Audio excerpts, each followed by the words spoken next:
Hello students, welcome to my YouTube channel. Today I want to discuss the poem A Photograph by Shirley Tolson.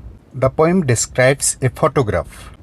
The photograph contains the photo of the poet's mother and two of her girl cousins, Betty and Dolly. কবিতাটোত কবিয়ে এটা photograph বৰ্ণনা কৰিছে। ফটোগ্ৰাফটোত কবিৰ মাকৰ দুজনী ভনীয়েক বেটি আৰু ডলি আছে। In the photograph, the poet's mother is standing in between Betty and Dolly. ছবিটোত কবিৰ মাক বেটি আৰু ডলিৰ মাজত থিয় হৈ আছে। They are standing on the sea beach. সিহঁত সাগৰৰ পাৰত থিয় হৈ আছে and smiling for the photoshoot. আৰু ছবিৰ বাবে মিচিকিয়াই হাঁহি আছে। The wind makes hair fall on their faces too. বতাহৰ বাবে চুলিবোৰ সিহঁতৰ মুখৰ মাজতো পৰিছে। They are standing on the shallow water. তৰাং পানীত সিহঁত থিয় হৈ আছে আৰু ফটোগ্ৰাফটো লৈছে কবিৰ মাকৰ আংকলে। So now let's begin the poem line by line. The cardboard shows me how it was. কাৰ্ডবৰ্ডটোৱে মোক দেখুৱায় কেনেকুৱা আছিল সেই সময়। When the two girl cousins went paddling. যেতিয়া দুজনী সম্পৰ্কীয় ভনীয়েকে সাগৰৰ পাৰৰ তৰাং পানীত খোজ কাঢ়িব গৈছিল। Each one holding one of my mother's hands. দুয়োজনৰ প্ৰত্যেকেই মোৰ মাৰ এটাকে হাত ধৰি আছিল। And she, the big girl, some 12 years or so. আৰু তাই ডাঙৰ ছোৱালীজনী 12 বছৰৰ আশে পাশে তাইৰ বয়স। কবিৰ মাকৰ কথা কৈছে। All three stood still. তিনিওজনীয়ে শান্ত হৈ থিয় হৈছিল লৰচৰ নকৰাকৈ। To smile through their hair. সিহঁতৰ চুলিৰ মাজেৰে মিচিকিয়াই হাঁহিবলৈ অৰ্থাৎ বতাহত চুলিবোৰ মুখৰ ওপৰতো পৰিছিল। At the uncle with the camera. সিহঁত চাই আছিল কেমেৰা লৈ থকা খুৰাকৰ পিনে। A sweet face. এটি মধুৰ বা মোহনীয় চেহেৰা। My mother's. মোৰ মাকৰ। That was before I was born. সেয়া আছিল মোৰ জন্মৰ আগত। And the sea. আৰু সেই সাগৰটো which appears to have changed less.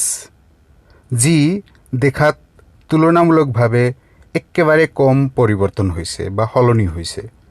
Washed their terribly transient feet. সিহঁতৰ অত্যন্ত ক্ষণস্থায়ী ভৰিবোৰ ধুই নিছিল। ইয়াতে কেৱল ভৰিবোৰেই ক্ষণস্থায়ী নে মানৱ শৰীৰটোৱে ক্ষণস্থায়ী। ইয়াতে ভৰি যদিও ফিট ব্যৱহাৰ কৰিছে কিন্তু হিউমেন বডিক বুজাইছে। Some 20-30 years later. কিবা 20 বা 30 বছৰ পিছত should laugh at the snapshot. তাই ফটোগ্ৰাফটো চাই হাঁহিছিল। See Betty and Dolly should say. আৰু কৈছিল তাই বেটি আৰু ডলিক চোৱা। And look how they dressed us for the beach. আৰু চোৱা বন্ধৰ সময়ত সাগৰৰ পাৰত ফুৰাবলৈ নিওঁতে সিহঁতে আমাক কেনেদৰে পোছাক পিন্ধাইছিল। The sea holiday was her past. বন্ধত সাগৰৰ পাৰত ফুৰিব যোৱা দিনবোৰ তাইৰ বাবে আছিল অতীত। কবিৰ মাকৰ বাবে আছিল অতীত। Mine is her laughter. মোৰ বাবে অতীত এতিয়া তাইৰ সেই হাঁহি। কবিৰ বাবে অতীত এতিয়া কবিৰ মাকৰ মুখৰ হাঁহি। Both lie with the labored ease of loss. দুয়োজনেই হেৰুৱাখিনিক মানি ল'বলৈ কৰা কষ্টবোৰত হতাশ হৈ পৰিছে। দুয়োজনেই সেই হেৰুৱাখিনিক মানি ল'বলৈ চেষ্টা কৰিছে, বহুত চেষ্টা কৰিছে কিন্তু হতাশ হৈ পৰিছে, বহুত কষ্ট হৈছে মানি ল'বলৈ। Now she has been dead. এতিয়া তাইৰ মৃত্যু হৈছে। Nearly as many years as that girl lived. প্ৰায় সিমান বছৰ হৈছে তাইৰ মৃত্যু হোৱা যিমানখিনি সেই ছোৱালীজনীৰ বয়স।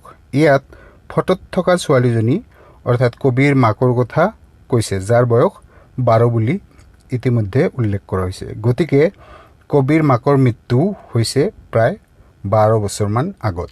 and of this circumstance আৰু এই পৰিস্থিতি বা এই সময় সম্পৰ্কে there is nothing to say at all মোৰ ক'বলগীয়া একেবাৰে একোৱেই নাই its silence silences এই পৰিস্থিতিৰ যি নীৰৱতা সেই নীৰৱতাই সকলো নীৰৱ কৰিছে ইয়াতে সাইলেন্স শব্দটোক পাৰ্সনিফাই কৰা হৈছে অৰ্থাৎ সাইলেন্স শব্দটোৱে কবিক নীৰৱ কৰিছে অৰ্থাৎ সাইলেন্সৰ মানুহৰ নিচিনা ক্ষমতা ইয়াতে প্ৰদান কৰা হৈছে গতিকে when anything is given human quality it is called personification it is a poetic device in this poem the poet has used two poetic devices one is synecdoche in line 9 she uses the word feet to mean the whole body it was not only the feet that was transient but the whole body of all the three girls were temporary or transient. Another poetic device is personification used in the last line.